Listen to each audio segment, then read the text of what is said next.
Hey guys, welcome back to True Crime with Shannon, where I cover missing persons, unsolved cases, crime news, and more. But before we get into today's topic, which you can see is the update on Cassie Carli, I always like to cover a missing person on the channel, so let me pull up today's missing persons poster. Today's missing person is going to be Gracie, aka Alena Mitchum. It states that she has been missing since September 22nd of 2022. Her date of birth is December 29th of 2006, so she is 15 years old at the date of her disappearance. She's a white female, height 5'4", 155 pounds, green eyes, light brown hair. It states Alena's hair was dyed green when she was last seen. Alena went missing from Spring Valley, California on September 22nd of this year. She has not been seen or heard from since her disappearance. They're asking you if you have any information to please call 911, or you can contact 1-800-843-5678. That's 1-800-THE-LOST. Or you can contact the San Diego County Sheriff's Department in California at 1-858-565-5200. If you have any information on Alena Mitchum, aka Gracie, they're using the hashtag #FindGracie, please do contact the authorities. Alright guys, today there's been an update on the Cassie Carli case, which you all know I've been covering here on the channel. And this really baffles me, okay? I'm using WFLA because this is how I first heard about it today from JB Buno, Hey JB, which you all might probably know him as under that hashtag.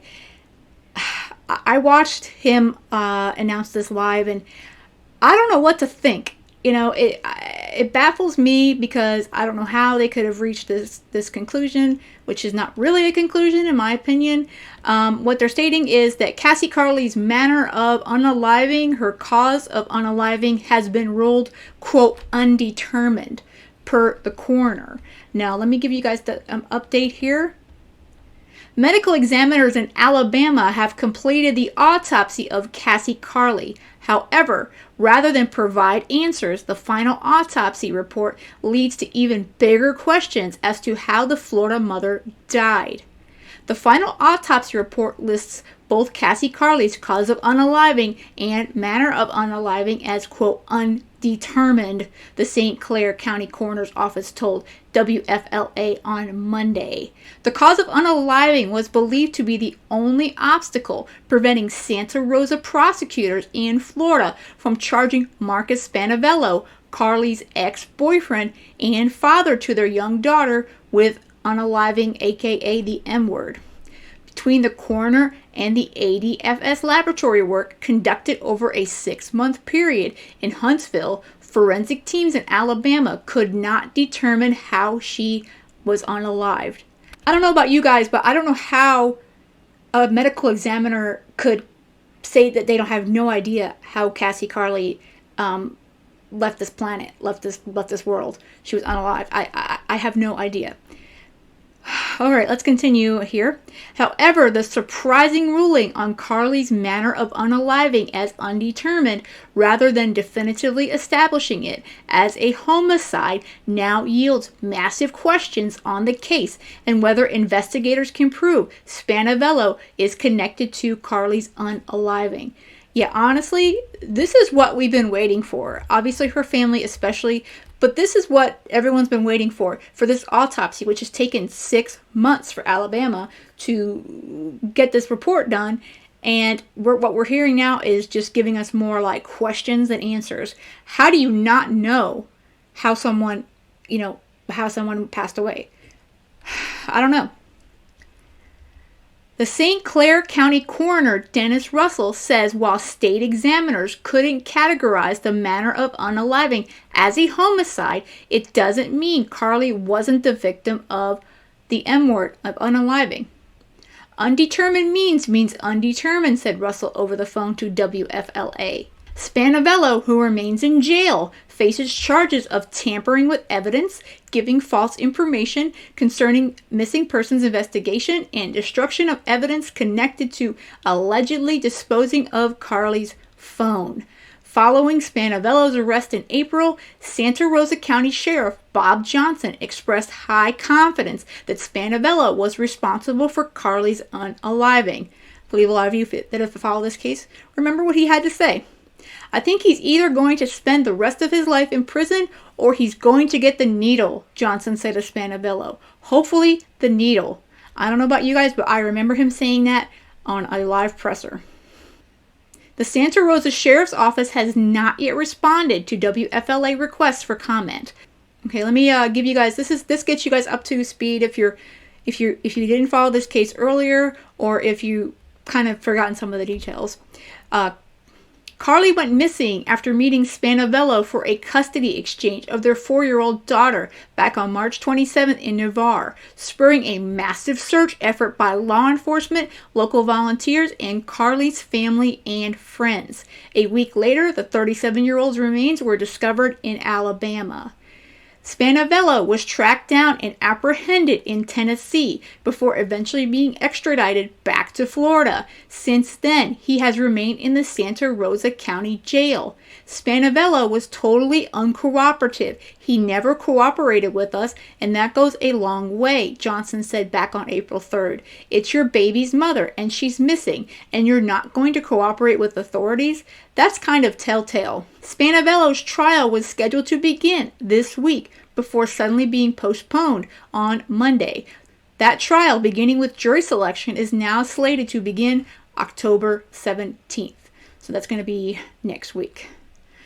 All right, and I don't know if you guys remember as well, Marcus has wanted to have a speedy trial. So like I've said before in a previous video, he wants to get all the stuff out of the way because he wants to get out of prison. And if he doesn't get charged with Cassie Carli's unaliving, he may not have a lot of charges here going on. This seems to be, to me, it's kind of a roadblock, or at least a bump in the road, because we have no idea, as far as what happened to Cassie. This poor young woman, she's a young mother. All she was doing was trying to, exchange custody with her ex, for their daughter, and all of a sudden she's missing. We have these odd text messages that she's sending her family, and then days later she's found deceased in a barn, and she's practically buried in a barn. I don't know about anyone else, but I don't think you can unalive yourself and then bury yourself in the ground. I think there's some kind of assistance needed there. So I don't know. Is it possible he could still be charged with these charges? I suppose so, but I think the defense is going to have they're going to have a good comeback to this, because at this point the coroner is saying that they have no idea how she was deceased. I guess there's no gunshot wounds, there's no strangulation, there's no stabbings, nothing obvious. And did she have a heart attack or stroke during all this? Did he, I guess he couldn't have injected her with something, because I'm sure they would have found that during the toxicology. So what happened to Cassie Carli? What happened to her when she met up with her ex to do this exchange? And then what happened between then and the time that she was found in that barn? What happened to Cassie? And, the only other person I believe that can answer that is Marcus Spanavello. And it looks like he's not going to tell us anything. And we really thought that this autopsy was going to speak for Cassie, and it doesn't look like it's doing that. So I don't know about you guys, but I'm pretty frustrated with this outcome, and I don't know where they go from here. I'm curious, obviously, to see what's happening on this, because this was definitely not anything that I expected to hear whatsoever. I've been waiting like everyone else for this update on this autopsy, and I really feel bad for her, her family, her sister, and her little daughter. They've been waiting all this time, and now they're being told, oh, we can't prove that Marcus did something to her. So I don't know. I really hope that law enforcement's got something up their sleeve. I really do. I hope there's some evidence, in the dirt. I don't know, in that barn. Obviously he's in the vehicle and they found him and all that, but I really hope there's more evidence that we just haven't heard of that's going to really assist this prosecution of Marcus Spanavello for the unaliving of Cassie. So let me know what you think in the comments. You know, especially I know a lot of you guys have been following this one as well with me here and on the blog. I don't know. I'm just frustrated and I don't even know what to think anymore. So at this point, that's it. And we'll have to continue. I am going to be curious. I'm going to be curious what Duty Ron has to say, because he's actually in contact with Cassie's sister and some of the family. So I'm going to be waiting eagerly to see what Duty Ron has to say. I don't know if he'll come on today or tomorrow, but anyway, let me know in the comments what you think, and on your way out, please hit that like button, and please hit subscribe if you haven't already to the video, and I really appreciate each and every one of you. And with that said, I hope you guys have a great rest of the day, and stay safe.